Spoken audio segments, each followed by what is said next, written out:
that I feel the same way. That's a very few number. Man, the passion, energy from our fan base. I've been in a lot of competitive arenas as a player and as a coach. There was nothing better that I've ever been in than what happened on Saturday night.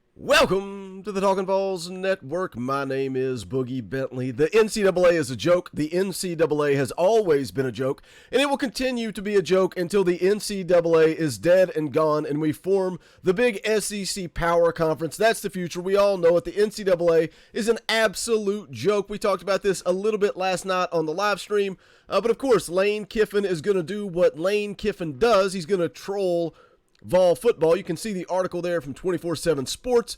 The NCAA has decided not to institute in-game penalties for fake injuries ahead of the 2022 college football season. So, of course, Lane Kiffin, again, is going to do what Lane Kiffin does. Wanted to make sure and go ahead and notify Vol football of this update. You know, it's an absolute joke. It is a joke, and we're going to get into the article. We're going to take a look at it, break it down, but there is absolutely no reason why the NCAA cannot enforce this, make some type of rule change. It's simple. It's a cakewalk, but they choose not to do it. We're seeing the NIL be the Wild West. There's no stipulations in place. There's no control. We've got people offering millions of dollars open and out in the middle of everybody on social media for a quarterback. The NCAA is an absolute joke. We're going to talk about it as always. Do me a favor, go ahead and smash that like button just below the video. It's quick, it's free, it's easy. It helps the channel. Just hit that little thumbs up. Also, if you're new to the Talkin' VAWLS Network, welcome. We're not experts, we're not insiders, we don't pretend to be media. We are fans just like you. If you enjoy the content, make sure you subscribe, click that bell for notifications. You won't miss out when we go live or when we drop a video. Dauber and the Indie Kid will be doing a basketball post-game show a little bit later today. Sunday afternoon, we're going to do a baseball weekend recap. But let's go ahead and jump into this article again that Lane Kiffin was so kind to share with Vol Nation, but it's from 24/7 Sports, written by Robbie Weinstein. It says, college football NCAA declines to add in-game penalties for fake injuries. It goes on to say here, over the past decade, the practice of faking injuries in order to draw a stoppage from a referee or slow down no-huddle offenses has generated significant debate in college football. The NCAA announced on Friday that it will not add rules for the 2022 season that would give game officials the ability to penalize teams that it deems to be faking injuries during games. I think that's the first thing. We don't have to penalize a team or deem that they are faking injuries. Look, we're just going to spin it as protecting the players. If a player goes down, he's injured, he's got to sit out X number of plays. That's it. Case in point. The only guy that can substitute is the injured player. Simple. Simple. It says, although the NCAA will allow programs to report alleged fake injuries, because we've seen how good that works out. We've seen how great what a good job it does to report violations or a failure of enforcement of violations to the SEC or the NCAA. Said it did not mention any specific penalty or sanction that would be imposed. Stanford coach David Shaw is the current NCAA football rules committee chair, provided his thoughts on the reasoning for not making a change. Says it's very difficult to legislate ethics, particularly when an injury timeout is being used to gain an advantage. The quote goes on to say the small number of teams that seem to use these tactics should be addressed directly. Well, I would start by looking at who tagged Vol football in this article. I get it. Lane Kiffin is the troll of all trolls. You don't think he thrived in that atmosphere in Knoxville? He loved it. He loved the golf ball, the trash, the smirk he had on his face. He thrives on it. He loves it. But if we're going to address the teams that are involved in this and the teams that are using these tactics, I would go directly to Lane Kiffin and I would say, why are you tweeting at Vol Football. It's very obvious. Very obvious. Another quote from Shaw says, "We considered all options to address this issue, including allowing both teams an opportunity to substitute after a first down.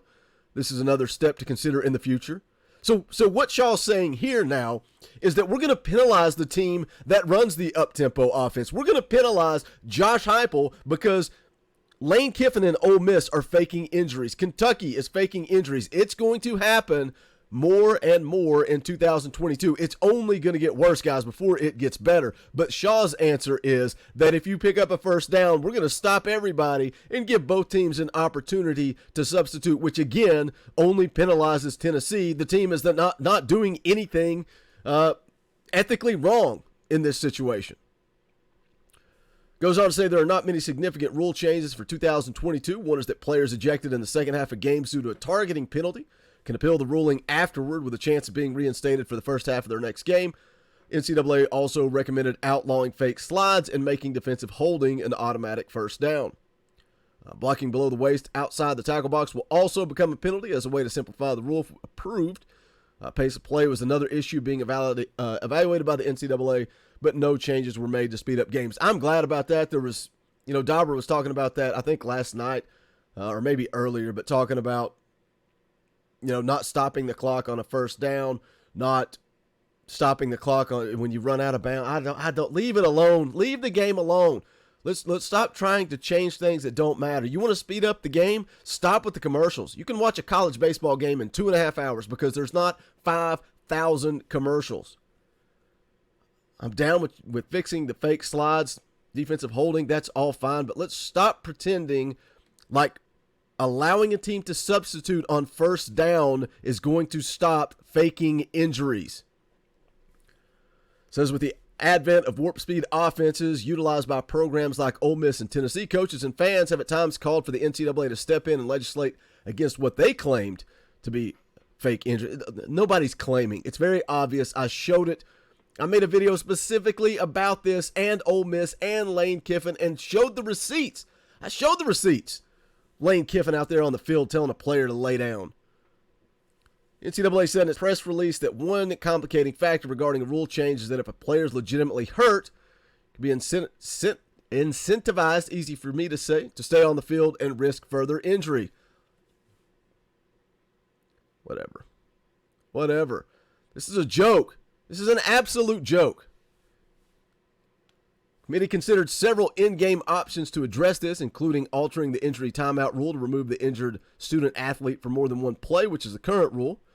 This concept was debated at length, but the committee was concerned with the additional issues that could be created, did not want to encourage players to continue to participate when injured. You don't think that's happening already?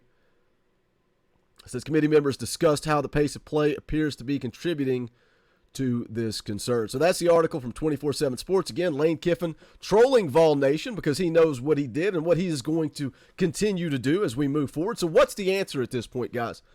What's the answer for Josh Heupel and this football team as we move into 2022? We've seen that this offense is proven. We've seen that this offense worked, but we've also seen that when they slow down, that's when they're cooking and when they're moving fast, that's their mojo.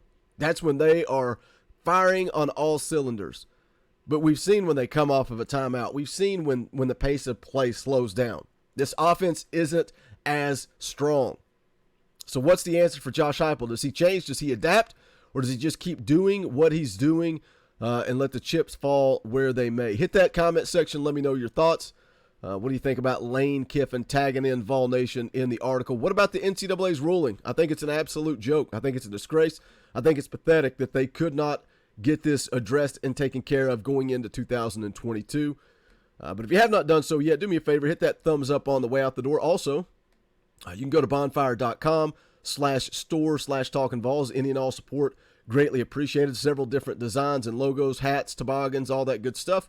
Again, that's bonfire.com/store/talkinvols. Any and all support greatly appreciated. Make sure you tune in today after the basketball game for Dauber and the Indy Kid going live. Tomorrow, immediately following the baseball game, we'll kind of recap the ETSU game midweek, and then we'll recap the entire weekend as well. Thanks to everybody for hanging out last night for the NCAA stream that turned into a baseball watch party live for 6.5 hours, but enjoyed every second of it. So thank you guys for hanging out. But that's going to do it for this one. This is the Talkin' VAWLS Network.